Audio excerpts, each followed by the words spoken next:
అనేటువంటి ఉద్దేశంతో ప్రభుత్వం చేసినటువంటి ఈ స్కిల్ యూనివర్సిటీ నిర్మాణం అనేటువంటిది మనందరం కూడా హర్షించదగ్గ విషయం అధ్యక్ష. ఆ రోజు ఐటీ మంత్రి గారు మేమందరం ఆ యొక్క స్కిల్ యూనివర్సిటీకి ఫౌండేషన్ వేసినాడే ముఖ్యమంత్రి గారు చెప్పిండ్రు, రంగారెడ్డి జిల్లాలో ఉండేటువంటి ప్రతి పౌరునికి ఇక్కడ మంచి అవకాశం వస్తుంది.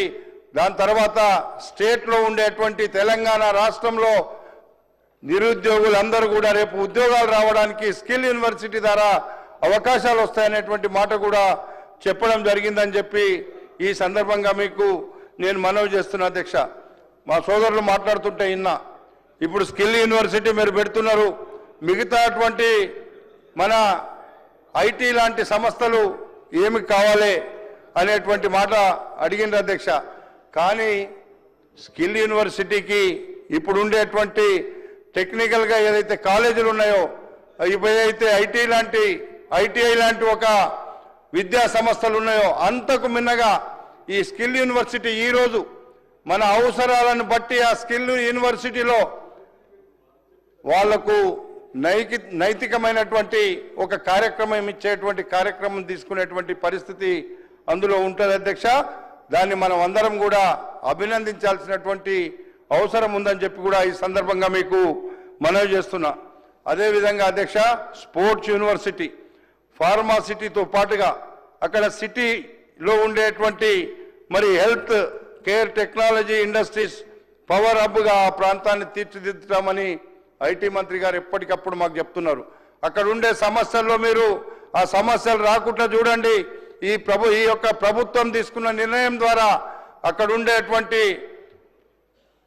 మన అన్ఎంప్లాయ్మెంట్ యువతకు కానీ ఇక్కడ క్రీడలలో ముందుకు పోతున్నటువంటి యువతకు కానీ ఒక మంచి అవకాశం వస్తుందని మాకు ఎప్పటికప్పుడు కూడా చెప్పడం జరుగుతుందనేటువంటి విషయాన్ని మీ ద్వారా నేను తెలియపరుస్తున్నా అధ్యక్ష.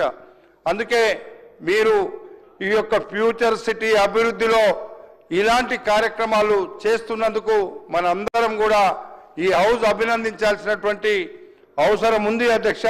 అందుకే హైదరాబాద్ నగరాన్ని విస్తరించడం ఒకవైపు అయితే అభివృద్ధికి లక్ష్యంగా 18,000 కోట్లతో రీజనల్ రింగ్ రోడ్ అధ్యక్ష. రీజనల్ రింగ్ రోడ్ కూడా వస్తుంది అంటే అది 4 జిల్లాలకు సంబంధించి రీజనల్ రింగ్ రోడ్ లింక్ అవుతుంది అధ్యక్ష.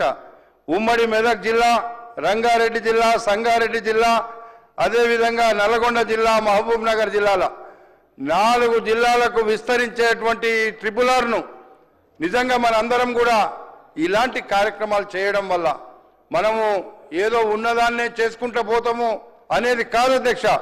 ఉన్నదాన్ని బాగు చేసుకుంటానే కొత్తగా సృష్టించాల్సినటువంటి అవసరం మన హైదరాబాద్ నగరానికి చుట్టుపక్కల ఉండేటువంటి మన ప్రాంతాలలో అభివృద్ధి చేయడానికి ఒక మంచి అవకాశాన్ని ఈ యొక్క ట్రిపుల్ ఆర్ కూడా తీసుకునేటువంటి పరిస్థితి ఉంది అధ్యక్ష.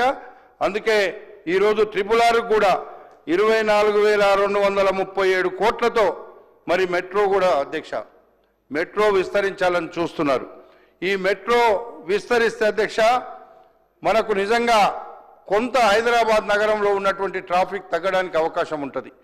ఈ మెట్రో వల్ల ఇప్పటికే హైదరాబాద్ నగరంలో ఉన్నటువంటి ట్రాఫిక్ను మళ్లించి కొంతవరకు మనము అది ట్రాఫిక్ ఇబ్బంది లేకుండా చేయగలిగినాం. ఇప్పుడు విజయవాడ రోడ్డు కానీ, అదేవిధంగా ఎయిర్పోర్ట్లో ఉన్న రోడ్డు కానీ, ఇక్కడ ఉండేటువంటి ఈ యొక్క హైదరాబాద్ నలుమూలలకు కూడా ఈ మెట్రో ఎంత ఎక్కువ పోతే అంత మంచిది. అందులో భాగంగా విజయవాడ రోడ్లో ఇంకొక మాట చెప్పినారు అధ్యక్ష, హయాత్ నగర్ వరకే తీసుకుంటామని ఇందులో చెప్పినారు.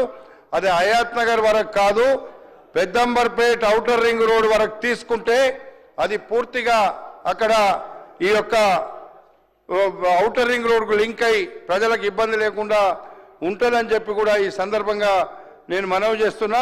ఇప్పటికే 69 కిలోమీటర్లు అదనంగా తీసుకున్నట్టుగా చెప్పినటువంటి ఈ యొక్క దీంట్లో ఇంకొక 15-20 కిలోమీటర్లు ఎక్కువైనా అన్ని ప్రాంతాలకు విస్తరించే విధంగా చేయమని నేను ఈ సందర్భంగా నేను ముఖ్యమంత్రి గారిని కోరుతున్నా అధ్యక్ష.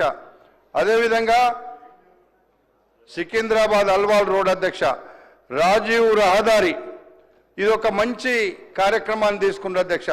గతంలో ఈ భూమి హైదరాబాద్ నగరంలో ఉన్నటువంటి నాగపూర్ జాతీయ రహదారిపై 1580 కోట్లతో డబుల్ డెక్కర్ ఎలివేటెడ్ కారిడార్ నిర్మించాలని ఆలోచన ఉంది అధ్యక్ష. నిర్మించబడుతుంది అధ్యక్ష.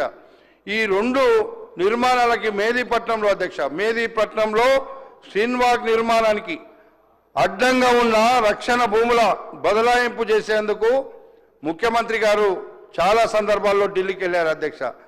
దాన్ని కూడా ముఖ్యమంత్రి గారు ఢిల్లీకి వెళ్ళేటువంటి విషయాన్ని కూడా పదే పదే ప్రతిపక్షాలు విమర్శించడం సరికాదు అధ్యక్ష. ఎందుకు వెళ్తారు ముఖ్యమంత్రి గారు? తెలంగాణ ప్రజల యొక్క అవసరాల కోసం, తెలంగాణ అభివృద్ధి కోసం, కేంద్ర ప్రభుత్వాన్ని అడగడం కోసం ఢిల్లీకి వెళ్తే దాన్ని కూడా విమర్శించడం మంచి పద్ధతి కాదు. అది మన తెలంగాణ ప్రజల మేలు కోసమని ఆలోచించాల్సినటువంటి అవసరం ఉంది అని చెప్పి ఈ సందర్భంగా మనవి చేస్తున్నా. ఇది వాళ్ళు ఏది చెప్పినా తప్పు అర్థం చేసుకొని ఈరోజు వాళ్లకు ఇంకా కూడా అభివృద్ధి చేస్తుంటే అహంకారంగా మాట్లాడి కాంగ్రెస్ పార్టీని విమర్శిస్తే అది మంచి పద్ధతి కాదు అని చెప్పి కూడా మీ ద్వారా నేను మనవి చేస్తున్నా అధ్యక్ష. హైదరాబాదులో చెరువులు కుంటారు అధ్యక్ష. నిజంగా ఒక్కొక్కసారి బాధ అనిపిస్తుంది అధ్యక్ష. హైదరాబాద్ చెరువుల కుంటల విషయంలో మీరు హైదరాబాద్లో ఉన్నటువంటి చెరువులు, కుంటలు, నాలాలను చూస్తే ప్రభుత్వ ఆస్తులను పరిరక్షించడానికే ప్రభుత్వం హైడ్రాను ఏర్పాటు చేసింది అధ్యక్ష. హైడ్రాను విమర్శిస్తున్నాం కదా. హైదరాబాద్లో గతంలో హైదరాబాద్ రంగారెడ్డి జిల్లాలో ఎన్ని చెరువులు ఉన్నాయి, ఈరోజు ఎన్ని మిగిలి ఉన్నాయో ఒక్కసారి ఆలోచిస్తే 10 సంవత్సరాల్లో దాదాపు 50% చెరువులను పూర్తిగా అడ్రస్ లేకుండా చేసినటువంటి మాట ఈరోజు మీ ద్వారా గడిచిన 10 సంవత్సరాలు పాలించినటువంటి ప్రభుత్వాన్ని అడుగుతున్నా. మీరు మీ ద్వారా అడుగుతున్న అధ్యక్ష, మీరు ఇప్పటికైనా అసలు చెరువులు, కుంటలు ఎన్ని ఉండే, ఎక్కడ పోయినాయి, ఎందుకు పోయినాయి, పోవడానికి కారణం ఎవరు? అప్పుడు వాళ్ళు ఉన్నప్పుడు చెరువులలో, కుంటలలో హెచ్ఎండిఏ ద్వారా ఎవరు పర్మిషన్ ఇచ్చారు, ఎవరు చెప్తే పర్మిషన్ ఇచ్చారు, ఆ పర్మిషన్లు ఎట్లా ఇచ్చారు, అది తీయాల్సినటువంటి అవసరం ఉంది అధ్యక్ష. ఈరోజు వాళ్ళు పర్మిషన్లు ఇచ్చితే చెరువులలో, కుంటలలో ఈరోజు ఈ ప్రభుత్వం అన్నిటికీ అడ్డంకిగా మారినటువంటి ట్రాఫిక్ వ్యవస్థ దేనివల్ల వచ్చింది అధ్యక్ష? చెరువులలో, కుంటలలో మీరు దాన్ని ధ్వంసం చేసి నిర్మాణాలు చేపడితే ఆ నీళ్ళని రోడ్ల మీదకి వచ్చి నడవలేని పరిస్థితిలో, ఉండలేని పరిస్థితిలో, తిరగలేని పరిస్థితిలో హైదరాబాద్ నగరంలో ఈరోజు మనం కష్టాలు పడతలేమా అధ్యక్ష? మనం అసెంబ్లీకి రావాలంటే కూడా ఎక్కడికి వెళ్ళైనా వర్షాకాలంలో రావాలంటే 1 గంట ముందు వెళ్ళాలి అధ్యక్ష. అలాంటి పరిస్థితి హైదరాబాద్లో ఉంది. దాన్ని మనము మంచి చేయాల్సినటువంటి అవసరం ఉంది. దానికి సూచనలు చేయాలి అందరం కూడా. చెరువులు, కుంటల యొక్క ధ్వంసానికి కారణం ఎవరో దాళ్ళ మీద తప్పకుండా చర్యలు తీసుకోమని నేను ప్రభుత్వాన్ని మీ ద్వారా డిమాండ్ చేస్తున్నా అధ్యక్ష. హైడ్రా పెట్టింది కదా, పర్మిషన్ ఇచ్చి తప్పుడు పర్మిషన్లు ఇస్తే అధికారులు ఎవరైనా అందులో తప్పు చేస్తే కూడా మీరు దాని మీద యాక్షన్ తీసుకోమని చెప్పి నేను ముఖ్యమంత్రి గారిని అదేవిధంగా ప్రభుత్వాన్ని కోరుతున్న అధ్యక్ష. ఎందుకంటే అధ్యక్ష, మీరు చెరువులు, కుంటలు ఇది ఒక ప్రధానమైనటువంటి అంశం అధ్యక్ష. దానికి ఇవన్నిటికి కారణం కూడా హైదరాబాద్లో ఇబ్బంది పడడానికి కూడా కారణం అదే అధ్యక్ష. అందుకే హైడ్రా ఏర్పాటు చేసింది ప్రభుత్వం. హైడ్రా ఏర్పాటు చేయడం వల్ల అధ్యక్ష ప్రభుత్వ ఆస్తులను పరిరక్షించడమే కాకుండా పోలీసు కానీ, హెచ్ఎండిఏ కానీ, జిహెచ్ఎంసీ కానీ సమన్వయంతో ఈ వ్యవస్థను ఏర్పాటు చేసిన సందర్భంలో అందరూ సమన్వయంతో పనిచేస్తే తప్పకుండా కొంత మనకు న్యాయం జరుగుతుందని చెప్పి కూడా మీ ద్వారా తెలియపరుస్తున్న అధ్యక్ష. అదేవిధంగా చెరువులు, కుంటలన్నీ కబ్జా చేసి ఆక్రమించినటువంటి దుర్మార్గుల మీద తప్పకుండా చర్య తీసుకోవాలి అధ్యక్ష.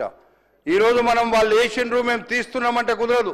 మొన్న నేను చూసిన అధ్యక్ష, నేను ఇక్కడ మాట్లాడిన తురుకయం నా నియోజకవర్గంలో తురుకయంజాల్ అనేటువంటి చెరువు ఒకటి ఉంది అధ్యక్ష. 600 ఎకరాలు చెరువు మధ్యలోనే రోడ్ వేసిండ్రు.